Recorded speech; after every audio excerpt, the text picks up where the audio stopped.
Eh bien bonjour tout le monde, j'espère que vous allez bien, en tout cas moi ça va nickel. Et aujourd'hui nous nous retrouvons dans une nouvelle course, une nouvelle cyclo, voilà la dernière de la saison, donc la cyclo de la Madeleine. Bien sûr moi je vais effectuer bien le grand parcours, voilà avec ses 135 km et ses 4700 mètres de dénivelé, rien que ça. Voilà où nous allons emprunter donc le col de la Croix de Fer, voilà situé à plus de 2000 mètres d'altitude, en passant bien sûr par le col du Mollard, puis redescendre sur la Chambre, et ensuite nous avons deux parcours, donc soit nous remontons directement au col de la Madeleine, ou soit pour les plus tarés comme nous, on fait un détour par le col du Chaussy, voilà qui se situe à 1700, un peu plus de 1700, et ensuite pour redescendre sur la Chambre et enfin entamer donc la montée du col de la Madeleine. Et voilà, ça y est, nous sommes partis donc dans cette course. Au matin, il pleuvait, donc c'est pour ça quand vous voyez j'ai le coupe-vent. Bon, malheureusement sur les premiers kilomètres, la caméra sera très basse. Voilà, j'ai tenté une nouvelle installation pour éviter que ce soit donc sur mon cintre et éviter que ça casse comme l'autre jour. Donc voilà, ce sera directement sur mon corps. Bon, pour l'instant c'est plus bas. Mais plus tard, j'aurai la lucidité de remonter quand même un peu, parce que là, on n'y voit vraiment rien. Mais de toute façon, il n'y a vraiment pas grand-chose d'important sur ces premiers kilomètres. Bon, vous voyez que la vitesse, elle est haute pour l'instant, mais nous avons commencé sur une petite partie descendante, puis ensuite de plat. Voilà, où en restant dans le peloton, il y a qu'ils ont peu d'efforts à faire, donc c'était plutôt pas mal, et j'appréhendais quand même un peu cette partie plate. J'ai eu peur qu'en fait ça parte directement à fond et que en fait je sois directement lâché, mais heureusement que c'était plutôt tranquille, donc ça m'allait. Voilà, au départ de cette cyclo, on était plus de 300 coureurs, donc en tout cas sur le parcours 110 et 135 km. Voilà, et que spécialement donc sur le parcours 135 km, nous y étions 190, donc c'était quand même une bonne participation pour une épreuve qui était aussi très très dure, mais je pense que c'est ça en fait aussi qui fait, on va dire, la beauté de cette cyclo, c'est vraiment de sa difficulté, et tous les participants veulent s'attaquer à cette compétition. Allez, on se retrouve directement au 19e kilomètre, et regardez, je vais avoir la lucidité de remonter la caméra pour qu'on y voit quand même un petit peu mieux. C'est quand même un peu mieux comme ça. De toute manière, il ne s'est pas passé grand chose les kilomètres d'avant. Il n'y a pas eu d'échappée, il y a vraiment eu pas grand chose. Moi, je suis resté au cœur du peloton. J'ai quasiment pas fourni d'efforts. Donc, pour l'instant, tout se passe bien. Et là, nous sommes à l'approche donc du premier col. Normalement c'est le col de la Croix de Fer, mais nous allons passer par le col du Mollard, redescendre ensuite 5-6 km, et enfin pour terminer donc l'ascension du col de la Croix de Fer. Et donc ça y est, après 24 km donc de plat, à la sortie du village de Villard-Gondran, nous commençons donc l'ascension du col de la Croix de Fer et donc du col du Mollard. Tout cela nous fait une montée de 37 km pour 1450 mètres de dénivelé. Donc ne vous fiez pas au pourcentage bien sûr vu qu'il y a une redescente. Mais donc en premier lieu nous allons faire donc la montée du col du Mollard, soit 16 km pour 1000 mètres de dénivelé. Voilà, c'est un col qui n'est pas très difficile, qui est donc comme vous le voyez sur le début, il y a beaucoup d'épingles. Voilà, ça représente un peu comme les lacets de Montvernier. C'est vraiment des toutes petites épingles, et ça va être un bon col, on va dire, pour se mettre en jambes. Et donc voilà, là, moi mon but c'est vraiment d'y aller à mon rythme. J'ai essayé de tenir aux alentours des 260-250 watts, donc soit aux alentours de ma zone 3, haute zone 3. Voilà, pour pas non plus que je sois trop doucement, mais en sachant qu'il y a encore plus de 4500 mètres de dénivelé à faire, je veux vraiment gérer mon effort et ne pas exploser. Donc c'est pour ça que je n'essaye pas de suivre les gens qui sont devant moi. Soit je vais les rattraper, ou soit ils partiront, c'est pas grave. Mais voilà, je veux vraiment finir cette course et ne pas craquer. Et comme vous le voyez, la sélection se fait tout naturellement. Voilà, les plus forts sont devant. Ceux de mon niveau, on se trouve ici, et voilà, on se bat avec nos armes, et voilà, pour l'instant moi je me sens bien. Nous sommes qu'au début de la première heure, je gère toujours mon effort, je regarde donc mes watts, mes BPM, pour l'instant tout se passe bien. Et voilà, comme je vous parlais donc de ces épingles, voilà, tout de suite il y a encore des épingles. D'ailleurs là on voit quelqu'un qui a crevé. À ce moment-là je me suis dit mais heureusement, moi j'espère que j'aurai pas de problème, parce que franchement ça me saoulerait. Bon, malheureusement, je vais pas trop spoiler, mais on va dire qu'on a eu plusieurs problèmes, mais bon. Donc je disais comme quoi, voilà, c'est le début du col, ça fait un peu penser au lacet de Montvernier, avec voilà, pas mal d'épingles. Donc c'est plutôt bien, on voit pas non plus trop les longues portions et se dire que c'est long. Voilà, là c'est un col qui est très régulier, autour des 5-6%, donc c'est très bien. Allez, on se retrouve quasiment au sommet donc du col du Mollard, donc à l'entrée du village de Albier, on va bientôt y rentrer. Et donc là, nous sommes au 34e kilomètre, et comme vous le voyez, bah, je suis tout seul.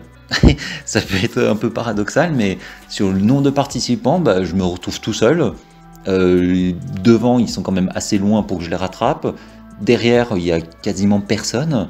Donc, bah, je fais la course tout seul. À ce moment-là, moi, je trouvais ça quand même bah, bizarre, mais ouais, du moins, c'est rare que je me retrouve dans ce genre de situation. Même sur la cyclo, donc des Bellevilles, on était une vingtaine de personnes, j'étais toujours avec quelqu'un. Là, on est plus de 300 et il n'y a personne avec moi. Donc, bon, ça change en tout cas. Et voilà, là, donc nous sommes dans le village de Albier-le-Jeune, voilà, en direction de Albier-Montron. Et là, je ne sais pas si vous le voyez, mais tout au fond sur la gauche, on peut apercevoir les aiguilles d'arbres. Bon, malheureusement, il y avait un petit peu des nuages à ce moment-là, donc c'était pas très visible. Dommage parce que franchement, en temps réel, c'était quand même beau à voir et ça redonnait un peu de force aussi. Voilà, là nous sommes au 40e kilomètre et nous entrons donc dans le village de Albier-Montron, ce qui signifie qu'il doit rester à peu près 1,5 km, 2 km, donc avant l'arrivée donc du col du Mollard. Voilà, et c'est vraiment ce genre de petit village, c'est vraiment incroyable. C'est un peu tout regroupé, mais je pense où tous les gens se connaissent en fait. Donc c'est plutôt pas mal. Et on va reprendre aussi une route qui est quand même un peu plus roulante, du moins pas roulante, mais avec un meilleur bitume. Parce que là, c'est vrai que bon, c'est vu qu'il y a très peu de circulation, c'est très peu entretenu, mais c'est roulable quand même, hein. Mais voilà, là, on va reprendre une route, on va dire, qui est plutôt normale et ça va faire du bien. Et puis je pense aussi sur ce col, c'est vraiment le dernier kilomètre qui est le plus dur, voilà, aux alentours des 8-9%, en tout cas en passant par Villars-Gondran. Donc voilà, il n'y a vraiment rien d'insurmontable, je suis toujours à la gestion, donc c'est plutôt pas mal. En plus, je viens de rattraper donc, le coureur qui est devant moi. Voilà, si on peut faire un petit bout de course ensemble, ce serait un peu mieux en tout cas. Et voilà, nous arrivons au sommet du col du Mollard avec ses 1638 mètres de dénivelé, d'altitude, pardon. Et donc voilà, moi j'ai pas besoin de m'arrêter pour quelconque ravitaillement. Voilà, je sais que plus tard j'aurai mes parents qui pourront me fournir en eau. Donc j'entame la descente, une descente qui est plutôt rapide, pas dangereuse, mais avec quelques virages qu'il faut bien négocier. Donc on va s'élancer, et sans prendre de risques bien sûr. Voilà, après 6 km de descente, nous voilà donc sur la route traditionnelle pour aller donc au col de la Croix de Fer. Donc voilà, il nous reste 14,5 km et 800 mètres de dénivelé pour accéder donc au col de la Croix de Fer. Les premiers kilomètres sont assez roulants jusqu'à Saint-Sorlin-d'Arves et ensuite ce sera 6 km environ 8%. Donc encore une fois, en fait ce sont des efforts qui sont longs mais qui sont pas très durs. Donc voilà, c'est vraiment à ma portée, on va dire. Même si à ce moment-là, je sais que j'arrive pas, on va dire, au top de ma forme. Ça faisait longtemps que j'avais pas fait de longues sorties. Donc c'est pour ça que je gère vraiment mon effort. Je veux vraiment pas me mettre dans le rouge. Et j'espère que ça va bien se passer. Et donc voilà, à la sortie donc du village de Saint-Sorlin-d'Arves, d'ailleurs qui est vraiment magnifique, donc nous entamons, on va dire, la partie la plus dure après donc le col du Mollard, du col de la Croix de Fer. Voilà, il doit rester 6 km environ, comme je vous ai dit, 8%. Et c'est à partir de ce moment-là où j'ai commencé à rattraper des gens, voilà, ceux qui sont peut-être partis un peu trop vite et qui ont, on va dire, pas trop regardé le profil ou les kilomètres qu'il faut avaler. Donc voilà, c'est à partir de ce moment-là où j'ai commencé à revoir des gens aussi, parce que ça faisait longtemps que j'en avais pas vu. Voilà, pour l'instant, moi je me sens toujours bien, je gère toujours mon effort. Nous sommes à 2h30 de course. Il doit en rester le double, voire même un peu plus. Donc la journée promet encore d'être longue. Mais voilà, en voyant ces images, je remarque quand même que j'ai quand même un problème. C'est que je ne tourne quasiment pas les jambes. Plusieurs fois, je vous ai dit dans mes anciennes courses, mes anciennes vidéos, que je tournais peu les jambes. bah là ça se remarque encore. Je suis aux alentours de 65-70 tours par minute. Bon, au moment que je fais cette voix off, j'ai repris donc la saison. Bon, de toute façon vous verrez tout dans une prochaine vidéo. Mais voilà, je travaille vraiment donc ma technique de pédalage et ma vélocité pour vraiment éviter ce genre de problème, parce que bah, je commence à forcer un peu trop et je vais peut-être sûrement le payer donc les prochains kilomètres. Donc j'espère que ce problème je vais le régler pour la saison 2024. Et puis je pense aussi ça doit pas être très beau de voir quelqu'un forcer comme ça. Voilà, c'est plus esthétique pardon, de bien tourner les jambes. Mais bon, on s'en fout d'être beau sur un vélo. Hein. Tant qu'on avance, c'est ça le plus important. Et voilà, ça y est, nous sommes à l'approche donc du sommet du col de la Croix de Fer, en quasiment un peu moins de 3 heures. Vous voyez que j'ai pu remettre mon coupe-vent.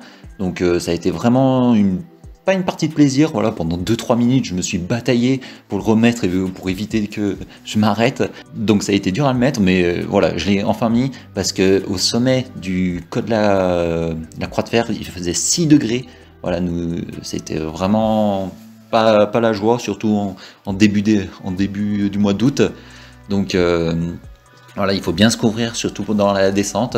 Ouais, comme vous voyez, je me bats encore un petit peu, mais voilà, ça y est, je passe donc le col de la Croix de Fer et c'est 2064 mètres d'altitude. Voilà, et donc là, je redescends donc sur la Chambre par le col du Glandon.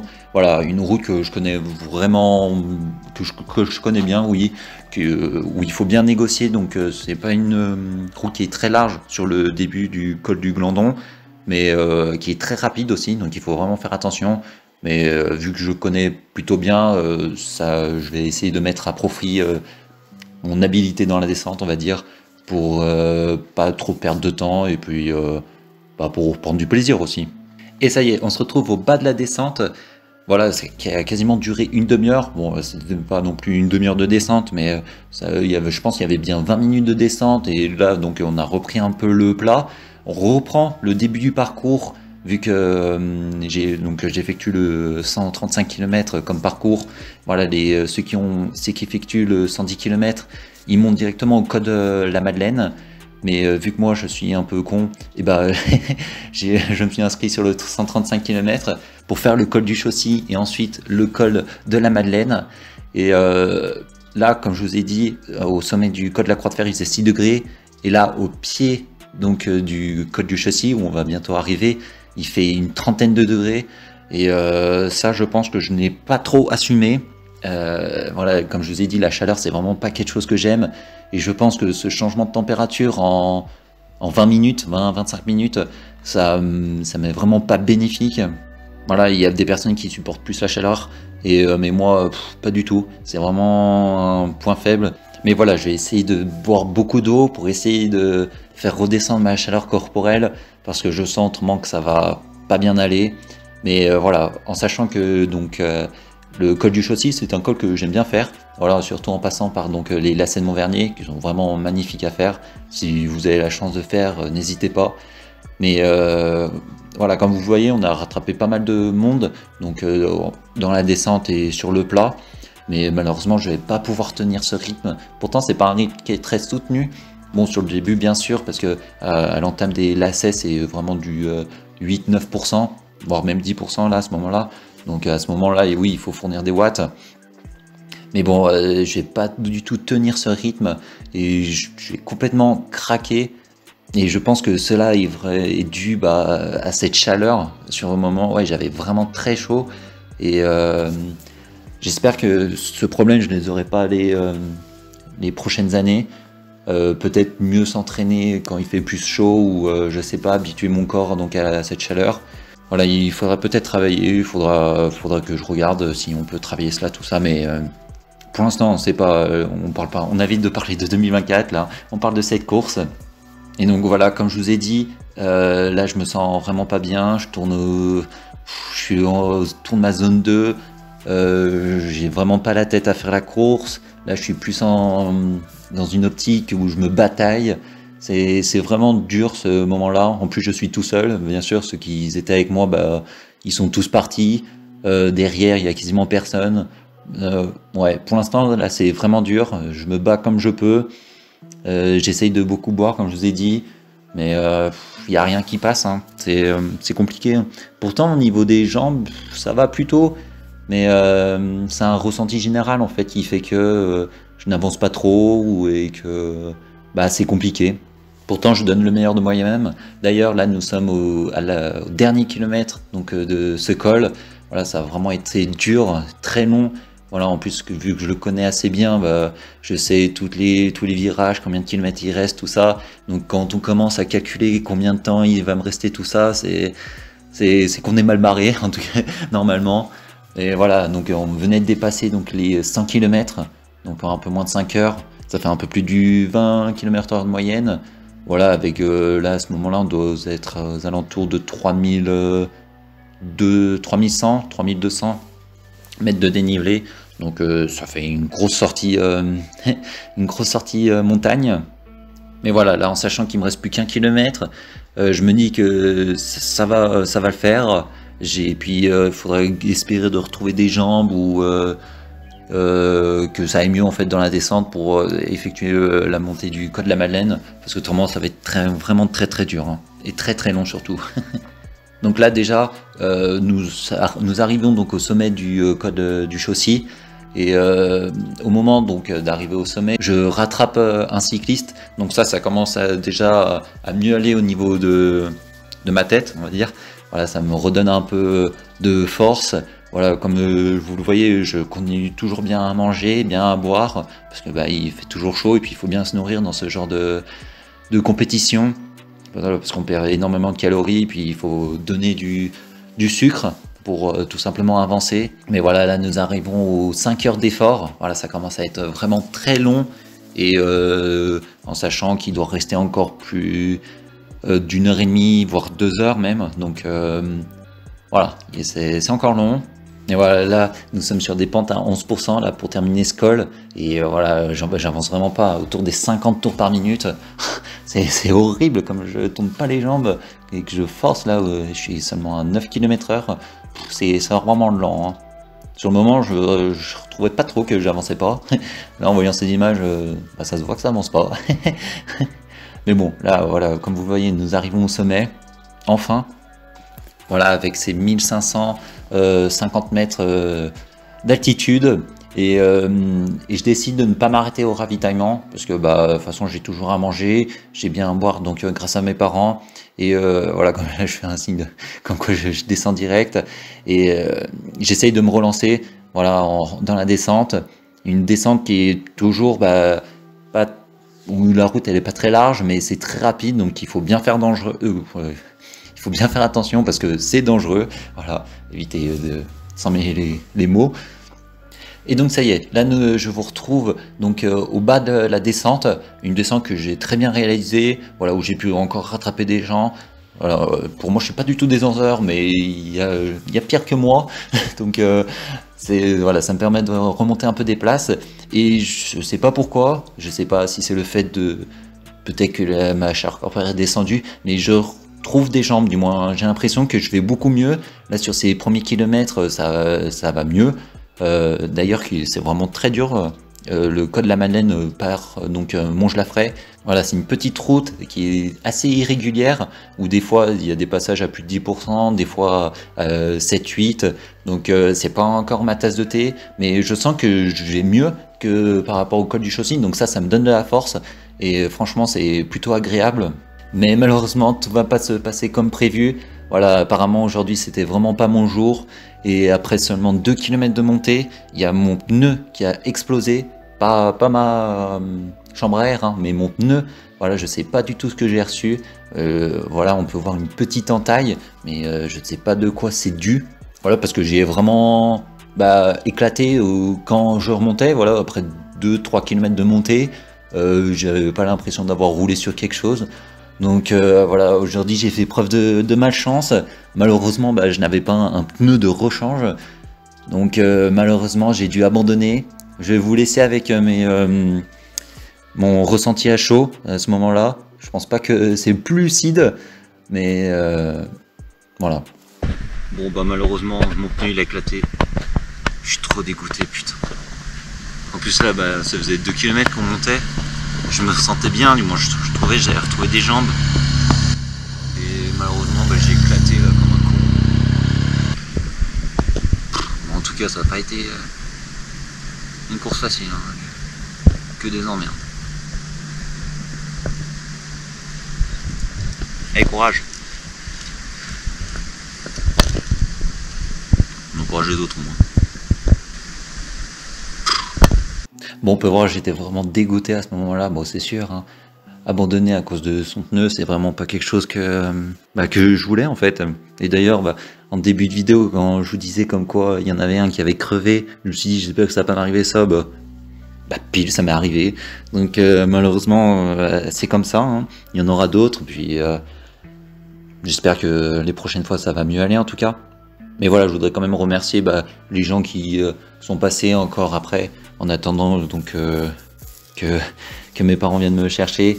Voilà, qui m'ont demandé si j'allais bien, mais il y a eu quelqu'un de la sécurité qui m'a demandé si j'avais besoin de quelque chose, du moins si tout allait bien. Donc voilà, sur ce point-là, je remercie les gens. Voilà, je pense que si j'aurais eu besoin d'aide, certaines personnes m'auraient aidé. Donc voilà, merci à vous en tout cas. Pour parler quand même un petit point de résultat, voilà, même si moi je n'ai pas terminé, il y en a certains qui ont terminé et bravo à eux. Voilà, la gagne se joue en 5 heures et 8 minutes. Donc moi je n'avais même pas commencé le code de la Madeleine, que le premier était déjà arrivé en haut. Donc franchement chapeau à lui. Puis même les temps juste après, hein, franchement c'est impressionnant. Voilà, effectuer cela en moins de 5h30, même moins de 6 heures, franchement c'est une très bonne performance. Puis même ceux qui l'ont terminé, bravo à vous, parce que c'était vraiment très dur, avec aussi peu de kilomètres pour autant de dénivelé, franchement bravo à vous. En tout cas, bon, même moi, si j'étais déçu sur ce moment-là, voilà, j'ai pu quand même retirer des choses positives. Et puis de toute manière, je pense que l'année prochaine, je reviendrai. Je sais pas sur quel parcours j'irai, mais voilà, je reviendrai. Et puis j'essaierai au moins de terminer déjà la course. Voilà, ce serait déjà une bonne chose. En tout cas, j'espère que ça vous a plu. N'hésitez pas à vous abonner et à liker. Puis nous on se retrouve bientôt pour une prochaine vidéo. Allez, ciao.